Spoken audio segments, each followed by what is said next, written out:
Good morning, everyone. My name is Muhammad Dafrevandi from class 19.1b.26. Today, I will present my English project about smoking should be banned on campus. Before I start, first imagine this. You're sitting on campus, enjoying the fresh air with your friends, and suddenly, someone nearby starts smoking. The air no longer feels fresh, right? You start to feel uncomfortable. That's what happens every day when smoking is allowed on campus.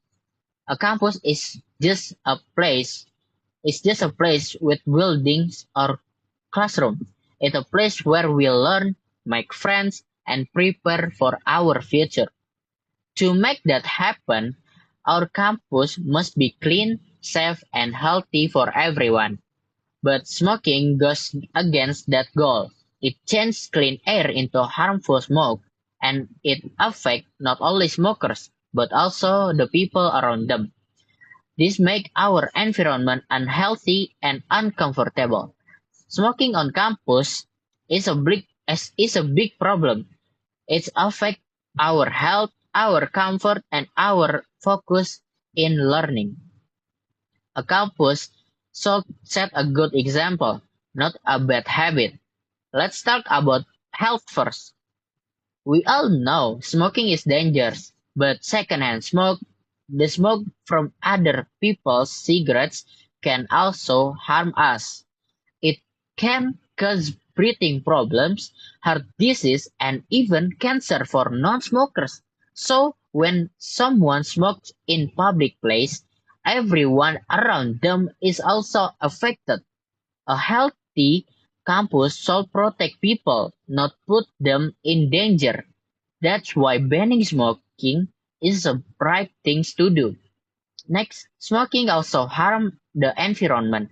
Cigarette butts are small, but they are one of the biggest sources of trash in the world. They they pollute the ground and water and can hurt animals that eat them by accident.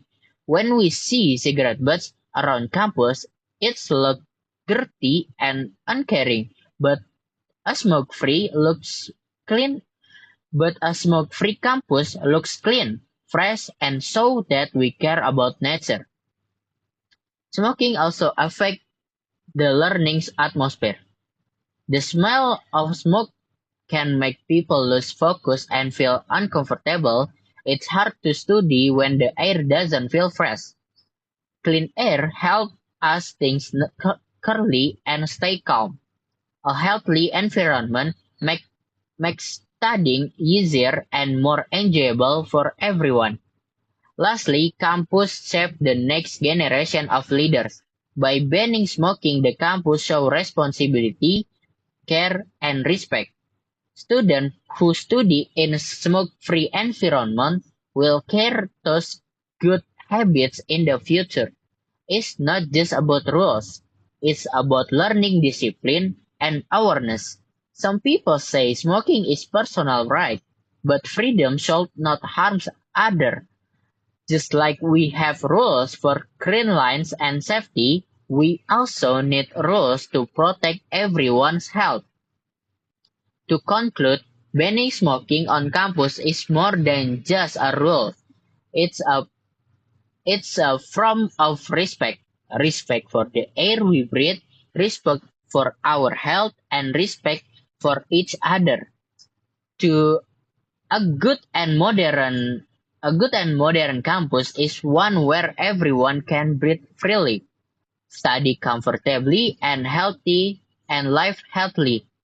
Let's make our camp let's make our campus smoke free for a cleaner, safer, and brighter future for everyone.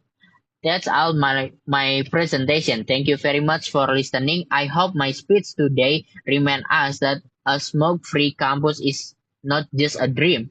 It's something we can achieve if we all care and take action together.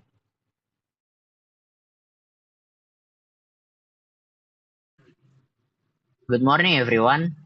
My name is Muhammad Dafar Fandi from class 19.1b.26. Today we'll learn about simple present tense, one of the most important tense in English.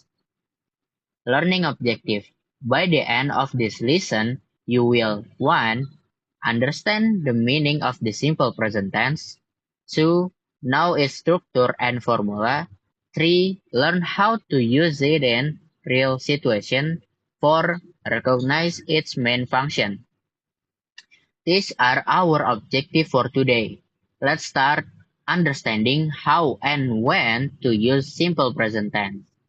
Definition. The simple present tense describes habits or routines, facts or general truth, scheduled or fixed action for instruction or direction.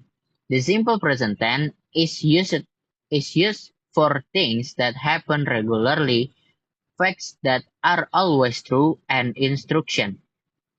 Example sentence. For example, I drink coffee every morning. The earth orbits the sun. The class starts at 8 a.m. Open your book, please.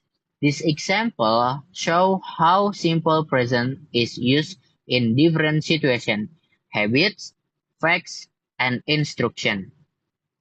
Positive form. Use subject plus verb 1 plus s or es plus object. For example, I work at a company. He works at a company. In positive sentence, we use the best verb for most for most subject, but with he, she, it, we add s or es. Negative form use subject plus do or does plus not plus verb 1. For example, I don't like tea. She doesn't like tea. For negative sentence, we use do not or does not followed by the base form of the verb. Interrogative form. Interrogative form use do or does plus subject plus verb 1 plus object. For example, do you play football? Does he play football? To from question, we move do or does to the beginning of the sentence. This is subject and verb agreement. If if we use I, you, we, they, use best verb. An example, I read books. If we use he, she, it, add s or es. E- Example, she reads book. Remember, the verb change only for he, she, it. This is one of the most common grammar mistake. Adding s or es rules. Most verb adds s, like place becomes place. Verb ending in c, his, as is, as, x, or o at es. For example, go becomes goes. Verb ending in consonant I change I to es, like study becomes studies. These are these are the spelling rules you must memorize for correct usage. Function 1. Habits or routines. Use for daily or repeated action. For example, she watch TV every night. They go to work by bus. This function is the most common, describing daily routines or repeated habit. Function 2. General truth. Used for fact or things that are always true. For example, the sun rises in the east. Water boils at 100 degrees Celsius. Simple present expressed things that are always true, scientific facts or general truth. Function 3. Scheduled event. You should use for timetables or fixed schedules. For example, the train leaves at 7 a.m. My class starts at 9. We use simple present to talk about events that happen according to a fixed timetable. Function 4. Instruction or direction. Use for giving direction or step. For example, open your book to page 10. Add sugar and stir well. When giving instruction, like a recipe or manuals, we use the simple present form. Function 5. Feelings, truth, and state. Use for stative verb. Believe, know, like, love, need, understand. For example, I believe in you. She loved chocolate. We use the simple present tense to describe emotion or states that are true in the present. Frequent adverb. Common adverb of frequency. Always, usually, often, sometimes, rarely, never. For example, I always wake up early. She never drinks soda. We use this word to show how often some things happen. Time expression. Time expression use with simple present, like every day, every week, on Mondays, in the morning, at night. For example, I go jogging every morning. We visit grandma every Sunday. This expression help indicate when an action happens regularly. Next, common mistakes. It's wrong is she don't like coffee. It's correct. She doesn't like coffee. This wrong. He go to school every day. It's correct. He goes to school every day. Pay attention to do or does and verb ending. These are the most frequent learned errors. Paragraph example. Ana lives in Bandung. She works at a hospital. She wakes up at 6 a.m. and takes the bus to work. She loves her job and helps many patients every day. This short paragraph uses many simple present verbs. You can use this style when writing about daily routines. Summary of rules. Use simple present for habits, facts, schedules, instruction, feelings.